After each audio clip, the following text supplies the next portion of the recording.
আমি বলবো 1971 সালে আমরা স্বাধীন হয়েছি ঠিক, কিন্তু এই ভূখণ্ড ভারত থেকে এখনো স্বাধীন হয় নাই। ওয়া আলাইকুম ওয়া রাহমাতুল্লাহি তাআলা ওয়া বারাকাতুহু। ইন্নাল হামদালিল্লাহ والصلاة والسلام على رسوله الكريم وعلى آله وأصحابه أجمعين.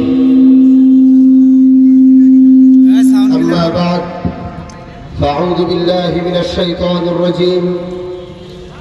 ومكروا ومكر الله والله خير الماكرين. صدق الله المولانا العظيم. ভারতীয় আগ্রাসন ও অপপ্রচারের বিরুদ্ধে দেশের সার্বভৌমত্ব রক্ষার্থে আজ প্রতিবাদ সমাবেশে উপস্থিত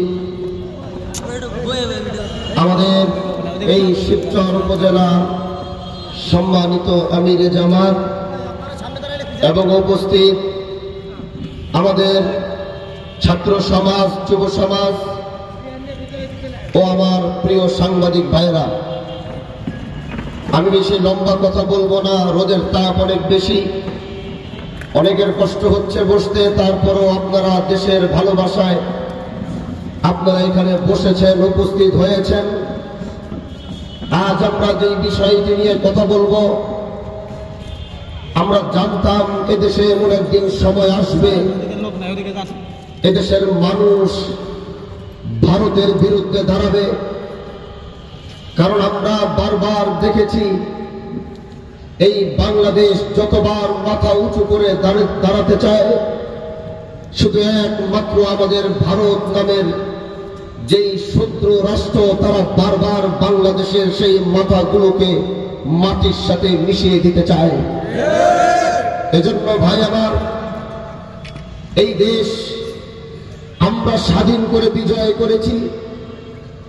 আমরা যদি স্বাধীনতার দিকে তাকাই তাহলে দেখি আমার বংশের মহান পুরুষ, এই দেশের এই মাটির গর্ব, গোটা দেশের গর্ব, হযরতে হাজী শরীয়তুল্লাহ রহমাতুল্লাহ আলাইহি, হযরতে শাহজালাল, হযরতে শাহপুরান, মাওলানা নেসার আলী তিতুমী সহ তারা এদেশ থেকে সমস্ত অন্যায় অবিচারকে বিতাড়িত করবার জন্য, সাদা চামড়াওয়ালাদের কর্তৃত্ব মাটির সাথে মিশিয়ে যাবার জন্য তারা যে সংগ্রাম আর যে আন্দোলন করেছিল, সেই আন্দোলনের মাধ্যমে তারা আমাদেরকে 1947 সাল উপহার দিয়েছে।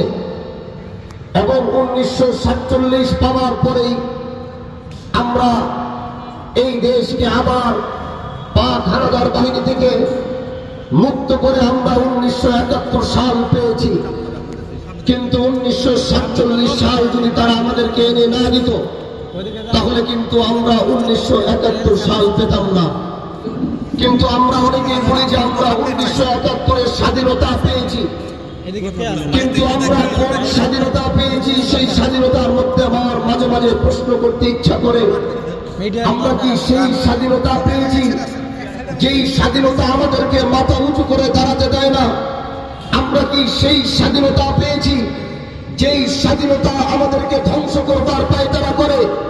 আমরা কি সেই স্বাধীনতা পেয়েছি যেই স্বাধীনতা আমাদের অস্তিত্ব কেড়ে নেবার ষড়যন্ত্র করে? আমি বলবো 1971 সালে আমরা স্বাধীন হয়েছি ঠিক, কিন্তু এই ভূখণ্ড ভারত থেকে এখনো স্বাধীন হয় নাই। এজন্য ভাই আমার, আমরা যদি একটু ভালো মতো খেয়াল করি, গত কয়েকদিন যাবৎ 5 আগস্টের এই গণ অভ্যুত্থানের পর থেকে আমরা খেয়াল করলাম, ভারত এই গোটা পৃথিবীতে একটি মেসেজ বারবার পৌঁছিয়ে দেওয়ার চেষ্টা করছে, অপপ্রচার করার চেষ্টা করছে। বাংলাদেশের ভূখণ্ডে তারা বারবার সংখ্যালঘুদেরকে নিয়ে রাজনীতি করবার চেষ্টা করছে। তারা সংখ্যালঘুদেরকে দিয়ে গোটা পৃথিবীর সামনে বাংলাদেশের মানচিত্রকে খারাপ করবার চেষ্টা করছে। তারা বলতে চায় আমরা হিন্দুদেরকে হত্যা করি, তারা বলতে চায় আমরা মন্দির ভাঙ্গি, তারা বলতে চায় আমাদের হিন্দু ভাইরা নির্যাতিত। কিন্তু আমি স্পষ্ট বলতে চাই, যদি কেউ প্রমাণ করতে পারে বাংলাদেশের হিন্দুরা নির্যাতিত, তাহলে আমরা ময়দান ছেড়ে হাতি চুরি করে বাড়িতে বসে থাকবো। ভারতকে স্পষ্ট বলতে চাই, ভারতের বিশেষ করে দেখছি কলকাতা থেকে শুভেন্দু বাবু অনেক অনেক বাড়াবাড়ি করছেন তিনি। শুভেন্দু বাবু আপনাকে বলতে চাই, কে আপনাকে টাকা দিয়েছে বলেন? আপনি কার টাকা খেয়েছেন আপনি? শুভেন্দু বাবু আপনাকে বলতে চাই, বাংলাদেশের দিকে আপনারা যে নজর দিয়ে তাকাচ্ছেন আর গোটা দেশকে বাংলাদেশের নামে অপপ্রচার করে গোটা বিশ্বকে লালিয়ে দিচ্ছেন, আপনারা একটা বার বলেন সাম্প্রদায়িক কথা, আপনারা বলেন সাম্প্রদায়িক ভঙ্গ বাংলাদেশ করে নাই, ভারত করেছে। যদি বলবেন সেটা কিভাবে, তাহলে আমি ওই বংশের সন্তান হিসেবে বলতে চাই, এক ফোঁটা রক্ত হলেও তো আমার হাজি শরীয়তুল্লাহর রক্ত আছে, আছে কিনা ভাই বলেন? বলেন আপনারা সেটা বিশ্বাস করেন? এক ফোঁটা রক্ত হলেও হাজি শরীয়তুল্লাহর রক্ত আছে। যদি ভারতবর্ষে ব্রিটিশ বিরোধী